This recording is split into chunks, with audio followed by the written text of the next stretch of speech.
మా అమ్మ ఈరోజు నిన్న వచ్చి చెప్పింది నాకు, అంటే చిన్నప్పటి నుంచి చెప్పేది. బట్ నేను ఈ మధ్యనే ఇక్కడికి వచ్చాను, ఇప్పుడే ఎస్టర్డే వచ్చాను. అంటే చిన్నప్పటి నుంచి మీకు ఎట్లా చిన్నప్పటి నుంచి నాకు మెమరీ ఉండేది, అంటే అందుకు గతాలకు జ్ఞాపకాలు ఉండేవి. అంటే మీ తల్లిదండ్రులు పోయిన జన్మకు ఉందా లేకపోతే పోయిన జన్మలు ఉన్నాయి కాబట్టే కదా ఇవన్నీ. పోయిన జన్మలో మీరు ఎవరు? నాగరాణి. నాగరాణి గారు. అంటే మీ తండ్రి గారు పంపించారా లేకపోతే మీ అమ్మగారు? ఇద్దరు కలిసి పంపించారు. ఇక్కడ అంటే దైవకార్యం లేకపోతే దైవకార్యం కోసం వచ్చాం. అంటే ఏది చెప్పండి, చెప్తారా? కొన్ని దైవకాలం చెప్పకూడదండి. ఒకటి అనంత పద్మనాభ స్వామి టెంపుల్, ఇంకొకటి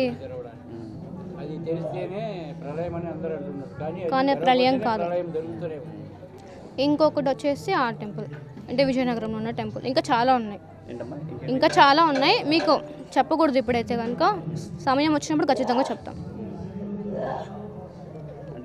పక్క అంటే నాగబంధం ఉందని చెప్పేసి అంటున్నారు. ఆ నాగబంధాన్ని విప్పే పద్ధతి ఏంటి? విప్పే పద్ధతి మాకు తెలుసు, కానీ మీకు చెప్పకూడదు. ఇంకా కొంతమంది వచ్చే వాళ్ళు ఉన్నారు, వచ్చిన తర్వాత ఇప్పుతాం. అంటే విప్పేది ఇంకొక ఇద్దరు అంటే ఇంకొక ఎవరు ఉన్నారండి? తను మేమిద్దరం కలిసి విప్పుతాం. ఎవరెవరు వచ్చారు ఏంటి? ఎంతోమంది సిద్ధులు వచ్చారు, అఘోరాలు వచ్చారు, నాగసాధువులు వచ్చారు, పీఠాధిపతులు వచ్చారు, వేద పండితులు వచ్చారు. కానీ వాళ్ళు ఓపెన్ చేయలేదు, మీరు ఎలా ఓపెన్ చేస్తారనే ప్రశ్న చాలామందిలో ఉంటుంది. కానీ అసలు ఇదే కాదు, మా హిస్టరీ ఇదే కాదు.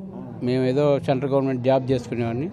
కానీ అనుకోకుండా 2014లో మాకు శ్రీవారి దర్శనం ఇచ్చారు, అనంత పద్మనాభ స్వామి.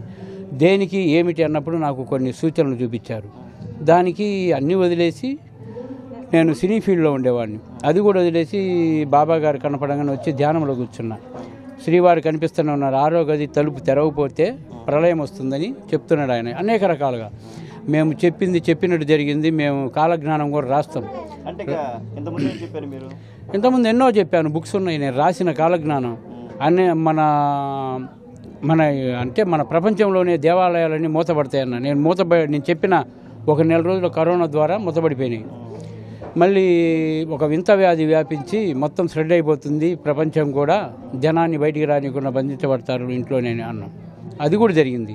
వర్షాలు వస్తున్నాయి, వర్షాలు పోతున్నాయి, ఇవన్నీ చెప్పగలుగుతున్నాయి. ఏ ప్రాంతం మునిగిపోతుంది? ఫస్ట్ కేరళ మునిగిపోతుంది అంటే ఏరే వాళ్ళని లాల్పురంలో రామాంజనేయులు రామగారు ఉన్నారు, వాళ్ళని పిలిచి నా దగ్గర మీడియాను పంపించండి నేను చెప్తానన్నా. కానీ వాళ్ళు ఏమన్నారు, పిచ్చోడి కింద లెక్కేశారు. ఏమని కేరళ మునిగిపోవడం ఏంది, మీరు చెప్పడం ఏందని. నేను చెప్పిన 2 నెలలకు మునిగిపోయింది. అప్పుడు వాళ్ళు నా దగ్గరికి వచ్చారు. తర్వాత ఎవరికి చెప్పలేదు. గుంటూరులోనే నా చుట్టూ తిరిగే వాళ్ళకే నేను చెప్తాను. నా చుట్టూరు ఉన్న వాళ్ళే నా ప్రపంచం. ఆ ప్రపంచం నేను మీడియా కాడికి రావాలంటే అది ఏమంటారు దాన్ని, నేను చెప్పుకున్నట్టు ఉంటుంది. నా డబ్బా నేను కొట్టుకున్నట్టు కాదు, అది దేవుడి ద్వారా తెలియపరచాలని నేను బయటికి రాకుండా ఆగాను. బాంబే మునిగిపోతుందన్న, బాంబే మునిగిపోయింది. మరణాలు చెప్తున్నా, అన్నీ చెప్తున్నా. నాగబంధం అనేది, అది నాగబంధం దేనికి సంబంధించింది, ఎవరు వేశారు? ఆ నాగబంధం వేసింది చైనీయులు. ఆ నాగబంధం ఎలా వేశారన్నది ఎవరికి ఇంతవరకు అర్థం కాలేదు. అందరూ గరుడ బంధం అంటున్నారు. నాగబంధమే. గరుడ మంత్రం చదివితే ఓపెన్ అయ్యిద్ది అంటున్నారు. గరుడ మంత్రం చదివితే ఓపెన్ కాదు. పంచభూతాల శక్తిని ఆహ్వానం చేసి దాన్ని తెరవగలగాలి. కానీ లోపల వచ్చేది నీటి శబ్దాలు, అది తీస్తే ప్రపంచం ప్రళయం వచ్చి మునిగిపోతుంది అంటున్నారు. కానీ కాదు, దాంట్లో ఉన్నది పంచభూతాల శక్తి ఉంది. గాలి, నీరు, ఆకాశము, నిప్పు, ఇయే వాటి శబ్దాలే వినిపిస్తున్నాయి మనకు. ఈ తెరిచిన గదుల కంటే విలువలేని, కట్టలేని సంపద ఉంది దాంట్లో, ప్రపంచంలోనుంది. అదొకటే కాదు, శ్రీరంగపట్నం, శ్రీరంగనాథుడు ఉన్న ఏరియాలో ఆడ ఉంది. తర్వాత ఒరిస్సా జగన్నాథ స్వామి 2వ గది, దాంట్లో కూడా విలువ కట్టలేని సంపద ఉంది. కానీ చాలామంది దోచుకోకపోయినారు. కానీ అది లెక్కింపు జరిగినాక తెలుస్తుంది. అది వాడేదానికి విధానంగా లేదు. లోక కళ్యాణార్థం దేనికైతే అది పెట్టినరో ట్రాకన్ కోర్ మహారాజులు, దానికి సంబంధించి సంకల్పం ఉన్నోడు, దైవ సంకల్పం ఉన్నోడే దాన్ని తెరుస్తాడని లిఖించబడింది. ఆ లిఖనం ప్రకారం మేము చేసేది. అసలు నేను దేవాలయం కట్టేయడం మీద, అక్కడ శివాలయము, బాబా, ఇక్కడ అమ్మవారు. నా దగ్గర 6వ గది తెరవడానికి మీకున్న అర్హత ఏంటి? నాకున్న అర్హత మేధావులు పరీక్షించాలి. మేధావులు నన్ను పరీక్షించాలి. నేను ఏదైనా చెప్పగలుగుతుంది చూస్తున్నానంటే అదంతా దైవ నిర్ణయం. అనంత లోకాలకు అధిపతి పద్మనాభుడు వెంకటేశ్వర స్వామి ఇల్లు అమ్మవార్లు నడిపిస్తున్నారు. వాళ్ళ నడక ప్రకారమే నేను నడుస్తున్నా కాబట్టి ఇంత ప్రళయం సృష్టించబడింది. కానీ ఆ సమయం వచ్చే టయానికి మొత్తం స్ప్రెడ్ అవుతుంది. వాళ్ళు చెప్పిన విధంగానే నేను పాదయాత్ర కూడా చేస్తున్నా. అంటే ఫస్ట్ ఇక్కడి నుంచి వీరబ్రహ్మేంద్ర మఠం, రవ్వలకొండ, మహానంది, శ్రీ ఓంకారం, బనగానపల్లి, యాగంటి. అంటే మీకు వీరబ్రహ్మేంద్ర స్వామి యొక్క ఆయన యొక్క ప్రభావం మీ మీద ఉందా?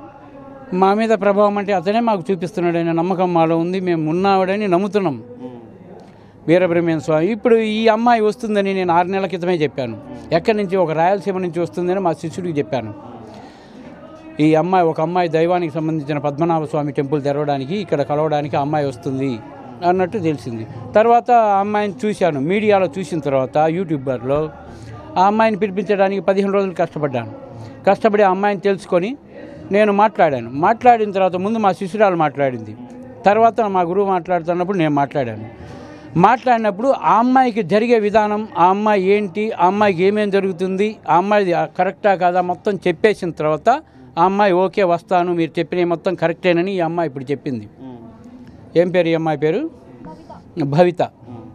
భవిత నమ్మబట్టే ఇక్కడికి వచ్చింది. నమ్మబట్టే మొత్తం రియాలిటీ షో చూపించారు. వాళ్ళ అమ్మకు కూడా నాగమ్మ వస్తుంది, గంగాలమ్మ వస్తుంది, గంగమ్మ వస్తున్నారు.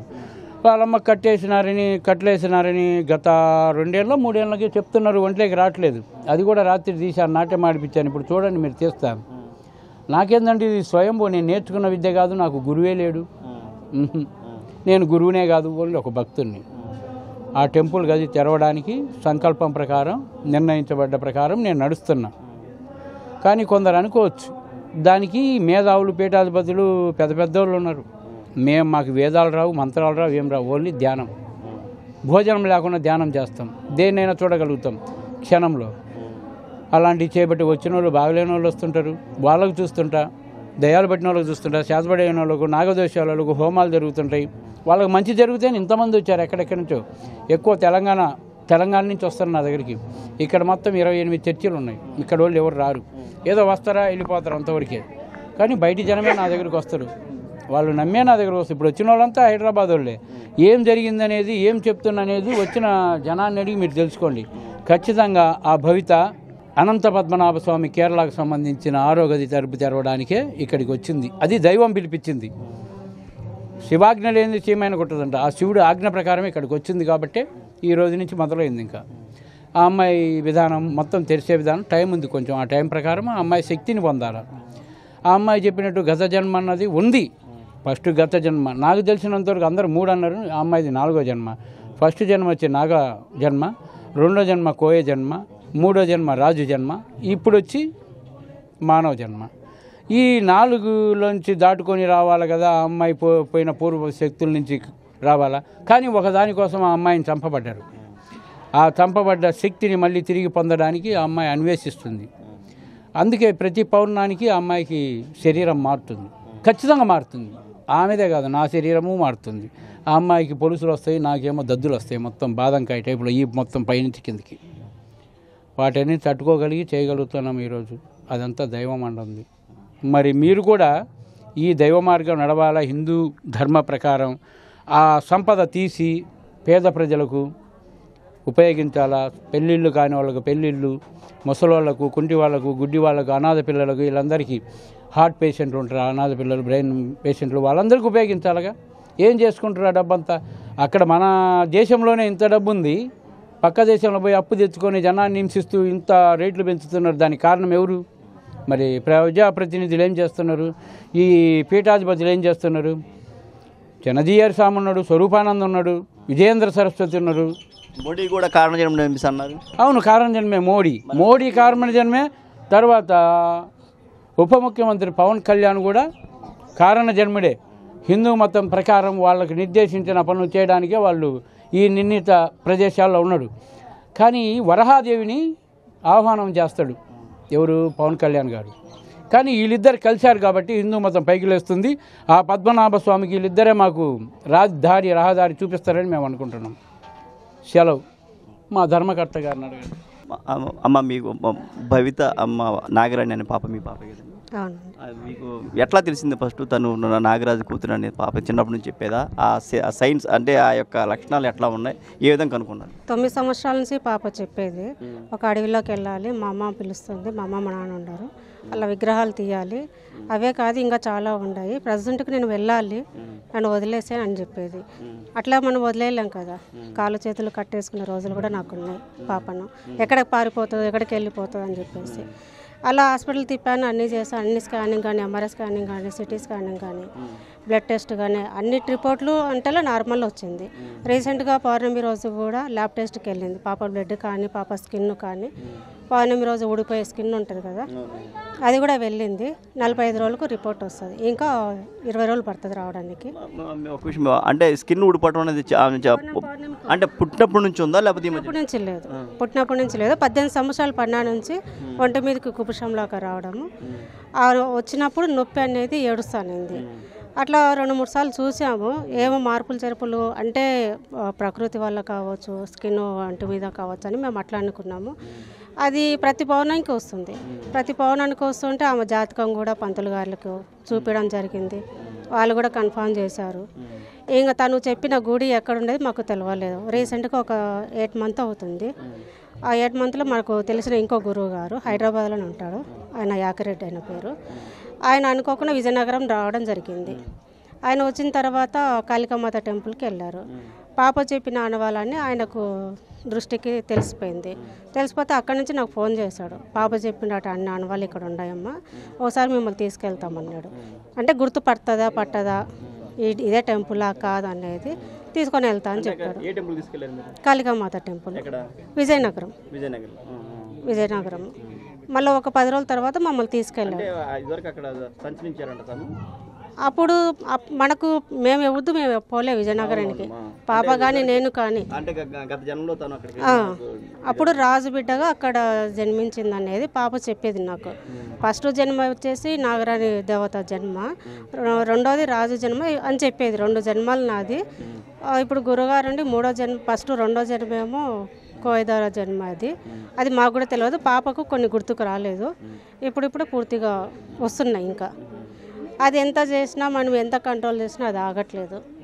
ఆగకపోయేసరికి ఇంకా తన పాటమ్మటే వెళ్దాం చూద్దాం ఇది ఎంతవరకు నిజము అవుతుందా కాదనేసి విజయనగరంకు తీసుకెళ్ళడం జరిగింది. అక్కడ పోయిన తర్వాత గుర్తుపట్టింది ఆ ప్లేస్ కానీ, తను తిరిగిన ప్లేస్ కావచ్చు, తను ఇది రూట్ కరెక్టా కాదా అని కరెక్ట్గానే చెప్పింది. కరెక్ట్గా చెప్పిన తర్వాత ఇంకా మనం కూడా ఏం చేసానికి లేదు, ఇంకా దేవకార్యానికే జన్మించింది కాబట్టి అది కూడా నేను కన్ఫర్మ్ చేసుకున్నా. కాబట్టి ఈ స్కిన్ కూడా, ఎందుకంటే ఇది కలియుగము, ఎవరు అంతగా నమ్మరు, అందరూ అనుమానంగానే చూస్తారు. ఎవరు అనుకోకపోతే నాకు అవసరం లేదు, నా బిడ్డ ఏంటో నాకు తెలుసు. ఎందుకంటే 10 సంవత్సరాల నుంచి కూడా నేను పడే బాధ ఏంటో నాకు తెలుసు. పుట్టిన 3 రోజులకే మా నాన్నకు అమ్మవారిలాగా కనపడింది పాప, 3 రోజులకి అట్లా కనపడము. చిన్నప్పటి నుంచి తను చేష్టాలు కూడా కొంచెం అలాగే ఉన్నాయి. ఇంకా 9 సంవత్సరాల నుంచి బయటపడ్డది. తన కోపం కానీ, తను కోపడినప్పుడు ఒక ఫేస్ మారిపోవడం కానీ, అంటే కనిపిస్తుంది అప్పుడే తన కోపం ఎట్లా వస్తుంది అనేది. అట్లా జరుగుతూ వస్తుంది. ఎట్లా ఇంకా చిన్న పాప కాదా, కొన్ని ఉంటాయి మామూలుగా మాట్లాడుతుంటారు అనుకున్నాము. 9 ఏళ్ళ పడినాంచి జరిగింది. అండ్ ఇప్పుడు పాప ఇప్పుడు చెప్పిందా దేనికని వచ్చిందో ఏంటో చెప్పింది, ఇప్పుడు అని చెప్పిందా మీకు? అంటే నాకు ఫస్ట్ చెప్పడం కూడా విజయనగరం టెంపుల్ అమ్మవారి విగ్రహాలు బయటకు తీయాలి, శివుడి విగ్రహం బయటకు తీయాలన్నారు. ఇంకొకటి కూడా అనంత పద్మనాభ స్వామి టెంపుల్ది కూడా మాకు చెప్పేది, కానీ అది మేము ఎక్కడ రివీల్ చేయలేదు. ఎందుకంటే తెలవంది తెలుసు మనకు, కానీ మనం పూర్తిగా అక్కడి వరకు మనం చెప్పకూడదు కదా, చెప్పకూడదు కాబట్టి ఆ విషయం మటుకు మేము చెప్పలేదు. రామ మందిరము నిలబెట్టేటప్పుడు కూడా అయోధ్యలో అప్పుడు కూడా కొన్ని వికృతులు జరుగుతాయి అని ముందే చెప్పింది. అంటే పక్షులు కానీ, ఒక జంతువులు కానీ వెళ్ళడం కానీ వెళ్తాయి అని చెప్పింది, సర్పాలు అన్నీ వెళ్తాయని. తను చెప్పినాక 1 వారానికి జరిగింది. అంటే ఆ వారానికి ఏం జరిగింది? అంటే పక్షులు వెళ్ళడం కానీ, గ్రద్దలు వెళ్ళడం కానీ, నెమ్మళ్ళు కానీ, ఒక వేణువులు కానీ అన్నీ వెళ్ళినాయి కదా సర్పాలు, అందుకు అట్లా వెళ్ళడం జరిగింది. ముందే చెప్పింది పాప ఆ విషయం.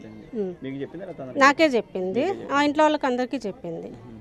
అంటే ఈ విషయం కూడా నేను మీడియాలో చెప్పాను, ఈ విషయంలో కూడా నేను మీడియాలో చెప్పాను. ఇంకా అనంత పద్మనాభ స్వామి టెంపుల్ది మాత్రం నేను బయటకు తీయలేదండి ఇంతవరకు. ఎందుకంటే నేను పూర్తిగా పాప అది బయట పడిన తర్వాత చెప్పింది, ముందే చెప్పింది. అది ఇప్పుడే కాదు, 9 సంవత్సరాలు అప్పుడే చెప్పింది. సమయం రాలే కాబట్టి మేము అది ఆలకించలేదు, ఎక్కువ దీని మీదనే దృష్టి పెట్టింది కాబట్టి మేము చెప్పలేదు కూడా. చూశారు కదా మీరు ఇప్పుడు ఆ నాగరాణి అని ఆ పాప 4 జన్మలు ఉన్నాయని మన మన మన స్వామి చెప్పారు. అది కూడా అమ్మగారు తను 9వ సంవత్సరం నుంచి తను అనేక అంటే ఒంటి మీద పొలుసులు కానీ లేకపోతే అదేవిధంగా నొప్పి అంటాం కానీ అదే కానీ నాది ఇక్కడ కాదు, నాకు ఇంకా వేరే జన్మ ఉందని చెప్పడం కానీ ఇవన్నీ మాత్రం మనం చూసాము. అదేవిధంగా ఈరోజు ఇక్కడ యొక్క గుడి యొక్క మహిమను తెలుసుకొని ఇక్కడికి వచ్చి ఇక్కడ రావాలని చెప్పేసి తను ఇక్కడికి రావడం జరిగింది. ఇక్కడ చూశారు, ఇప్పటి నుంచి చూశారు మొత్తం. ఇంకా మరింకోసారి కలుసుకుందాం. ఇప్పుడు నేనేం చదవట్లేదు, అంటే ఎంతవరకు చదివి 6th స్టాప్ చేశాను. కారణం ఏంటి? అంటే కనుక నాకు మెమరీస్ బ్యాక్ రావడం వల్ల, ఏంటమ్మా? అంటే కనుక నాకు గత జన్మ తాలూకాలు జ్ఞాపకాలు రావడం వల్ల.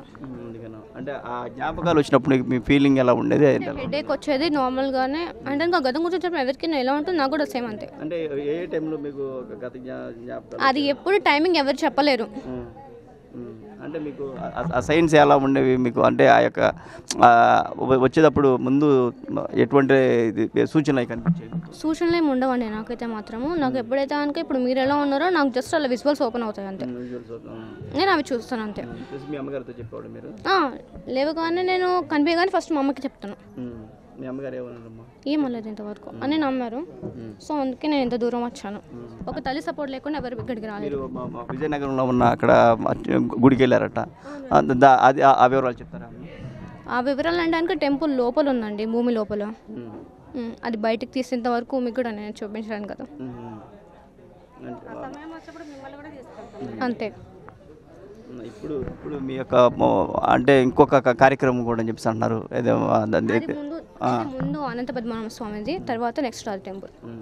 అంటే ఏ విధంగా మీరు చేయబోతున్నారు? మీరు ఏ విధంగా అంటే కనుక సమయం వచ్చినప్పుడు చెప్తామండి. సమయం లేకుండా మేము కూడా చెప్పకూడదు కదా. ఈ దైవ రహస్యాలు అనేవి ఎవరికి చెప్పకూడదు. అందరు చెప్పండి అంటున్నారు, ఏ దైవ రహస్యాలు అనేది ఎవరికి చెప్పకూడదు అంతే. నాకేం పర్సనల్ లైఫ్లో ఎలాంటి ఇబ్బందులు లేవు.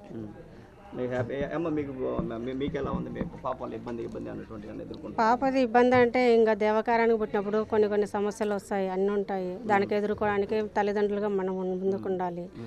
తను నమ్మిన వాళ్ళు ఎవరైనా కూడా మన నమ్మకం మీద కందండి ముందుకు రావాలనేసి. దైవకారం అన్నప్పుడు కంపల్సరీగా మీరు కూడా ఎటువంటి సమస్యలు వచ్చి మొత్తం భరిస్తాయి, ఇటువంటి కష్టాలు నష్టాలు ఇంకా తప్పదు. దేవకార్యానికి జన్మించినప్పుడు ఆ దేవకార్యం అనేది పూర్తి చేయాలి కదా. మనం దాన్ని ఆపడానికి కూడా నాకు ఎన్నోసార్లు నేను ట్రై చేశాను. 9 సంవత్సరాల నుంచి నేను ట్రై చేశాను. ఇది ఇట్లా ఉండకూడదు, తను కూడా సాధారణంగా మనిషిలాగా ఉండాలి, అందరు అమ్మాయిలాగే తన లైఫ్ తను రీచ్ అవ్వాలని చెప్పేసి విధాలుగా ప్రయత్నించాను. అందరు డాక్టర్ల దగ్గర తిరిగాను, అన్ని విధాలుగా అయిపోయింది. ఇంకా ఇక గుడికి రావడం కారణం కూడా మన ఛానల్లోనే వీడియో చూసి శోభ గారు నాకు ఫోన్ చేయడము, గురుగారితో మాట్లాడము, నన్ను చూసే పాప గుర్తుపడుతుందమ్మని గురుగారు చెప్పడము.